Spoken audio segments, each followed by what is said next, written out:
สถานการณ์น้ำท่วมอยู่สปป.ลาวที่กำลังน่าเป็นห่วงโดยเฉพาะภายหลังมีรายงานอยู่ตามสื่อสังคมออนไลน์ให้ฮู้ว่าเขื่อนผลิตไฟฟ้าน้ำเงียบ2อยู่แขวงเสียงขวางของสปป.ลาวได้แตกพังลงและได้ส่งผลกระทบต่อชีวิตการเป็นอยู่ของประชาชนในพื้นที่อย่างรุนแรงอย่างได้ก็ตามถึงแม้นว่าข่าวการแตกของเขื่อนจะถูกเผยแพร่แชร์อยู่ตามสื่อสังคมออนไลน์อย่างกว้างขวางแต่สิ่งที่น่าสังเกตคือท่าทีของสื่อทางการและภาครัฐบาลลาวเบิ่งคือว่าจะมองบ่เห็นท่ามกลางความสนใจของประชาชนอยู่ตามสื่อสังคมออนไลน์ภายใต้สถานการณ์พายุฝนที่ถาโถมและมวลน้ำมหาศาลที่ไหลลงเขื่อนเกินกว่าอัตราที่สามารถรองรับได้ในวันที่1ตุลา2025มีรายงานว่าเขื่อนผลิตไฟฟ้าน้ำเงียบ2ได้พังลงแหล่งข่าวหลายแห่งรายงานตรงกันว่ามวลน้ำมหาศาลจากเขื่อนได้ไหลหลากออกอย่างไวส่งผลเฮ็ดให้บ้านเรือนทรัพย์สินพาหนะและสัตว์เลี้ยงของประชาชนถูกพัดพาหายไปอย่างได้ก็ตามต่อกับกระแสข่าวเขื่อนไฟฟ้าน้ำเงียบ2แตกสื่อของทางการและภาครัฐบาลลาวเบิ่งคือว่าจะบ่มีการตอบสนองต่อภัยพิบัติที่เกิดขึ้นความเงียบของสื่อทางการและท่าทีของพรรครัฐบาลกลายเป็นประเด็นถูกวิพากษ์วิจารณ์ของสังคมอยู่ตามสื่อสังคมออนไลน์เป็นวงกว้างประชาชนจำนวนหลายออกมาวิพากษ์วิจารณ์พรรครัฐบาลอย่างหนักโดยเฉพาะโครงการก่อสร้างเขื่อนที่พรรครัฐบาลส่งเสริมเพื่อก้าวขึ้นเป็นศูนย์กลางพลังงานสะอาดหลายคนมองว่าพลังงานสะอาดที่เกิดจากนโยบายการส่งเสริมของภาครัฐบาลในการสร้างเขื่อนนั้นถือเป็นพลังงานที่เกิดจากการสูญเสียของประชาชนลาวที่ต้องแบกรับในทุกๆปีบ่ว่าจะเป็นบ้านเรือนของประชาชนที่ถูกน้ำพัดพาให้พังลงทรัพย์สินที่ต้องสูญเสียสัตว์เลี้ยงพืชผลกสิกรรมที่บ่สามารถเก็บเกี่ยวได้เหล่านี้คือคราบน้ำตาคือการสูญเสียของประชาชนที่บ่เคยได้รับการเยียวยาจากภาครัฐบาล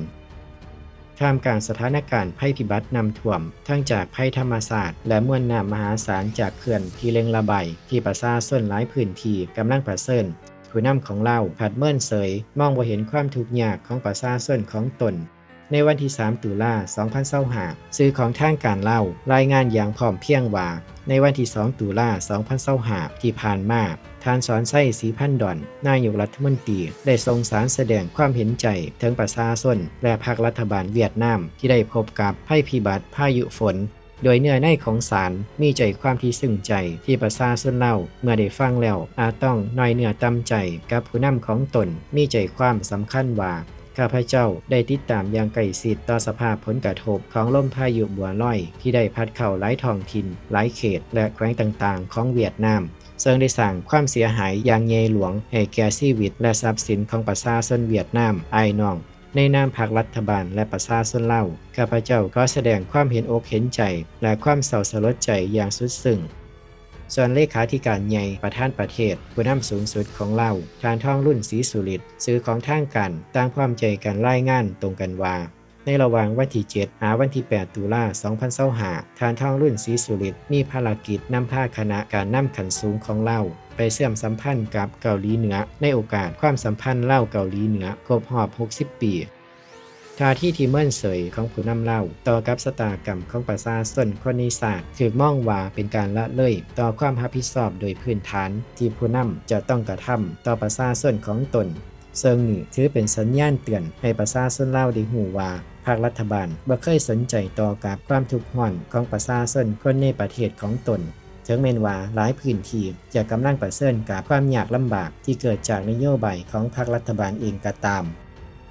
ต่อไปเราลองไปฟังมุมมองและความคิดเห็นของคนลาวเบิ่งว่าแต่ละคนจะมีมุมมองและความคิดเห็นกันแนวใดต่อกับปรากฏการณ์ที่เกิดขึ้นทั้งปัญหาภัยน้ำท่วมที่เกิดจากเขื่อนและบทบาทของผู้นำลาวที่มีต่อประชาชนในยามที่ประชาชนลาวกำลังเผชิญกับความยากลำบากคนทำอิฐได้คอมเมนต์เอาไว้ว่าประชาชนกำลังเผชิญกับภัยน้ำท่วมคือบ่เห็นลงไปเยี่ยมยามประชาชนแนวว่าเป็นอยู่แนวใดคนต่อมาได้คอมเมนต์เอาไว้ว่าประชาชนบ่มีความหมายหยังเลยการออกมาเว้าก็ว่าผิดเพิ่นอีกคนต่อมาได้คอมเมนต์เอาไว้ว่าเงิดเนาะบ่มื่นตาเบิ่งประชาชนตัวเองได้บ่ยามประสบภัยน่ะเห็นแต่ยามขูดหีดกินเลือดเนื้อประชาชนหั่นบ่ คนต่อมาได้คอมเมนต์เอาไว้ว่าการบริหารประเทศมันบ่ได้ง่ายคือการบริหารครอบครัวมันต้องได้แบกรับทุกปัญหาใหญ่มหาศาลสารพัดอย่าง108ด้านทุกปัญหาก็ล้วนแล้วแต่มีความสำคัญต่อประเทศชาติน้ำท่วมก็มีแผนกการที่เกี่ยวข้องของเขารับผิดชอบไปเวียกทุกอย่างก็ล้วนแล้วแต่มีความสำคัญต่อประเทศชาติคนต่อมาได้คอมเมนต์เอาไว้ว่าทาน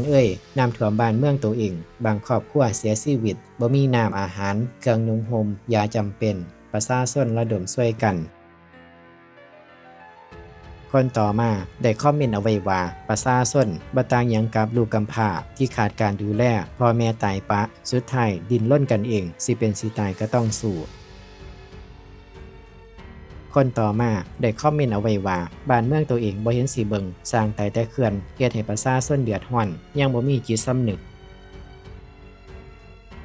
คนต่อมาได้คอมเมนต์เอาไว้ว่าขอโทษขอออกความคิดเห็นถ้าผิดก็ขอโทษนำประชาชนลาวผู้ประสบภัยพิบัติทางการลาวคิดเห็นแนวใดเป็นหยังจึงต้องเอาประเทศอื่นสำคัญกว่าประเทศตัวเองคนต่อมาได้คอมเมนต์เอาไว้ว่าห่วงปากท้องและอำนาจของตัวเองหลายกว่าประชาชน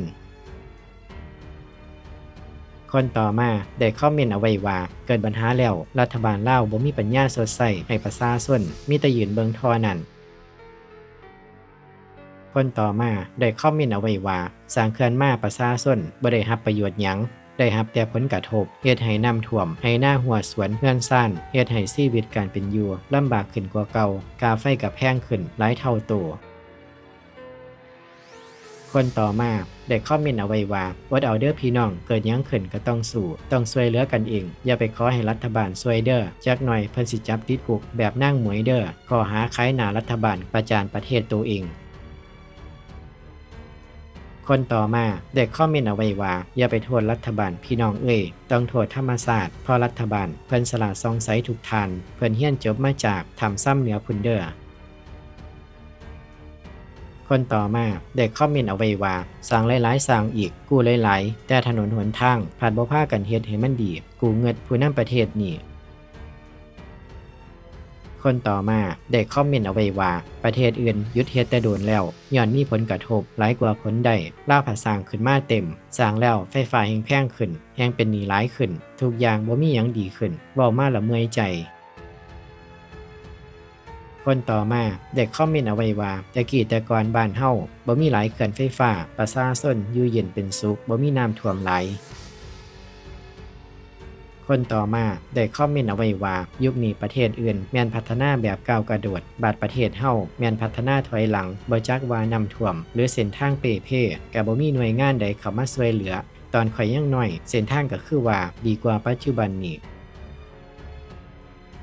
คนต่อมาได้คอมเมนต์เอาไว้ว่าประชาชนลาวเฮาควรตาสว่างได้แล้วถ้าพวกเฮาบ่สามัคคีกันประเทศเฮาสิเป็นแบบนี้ไปตลอด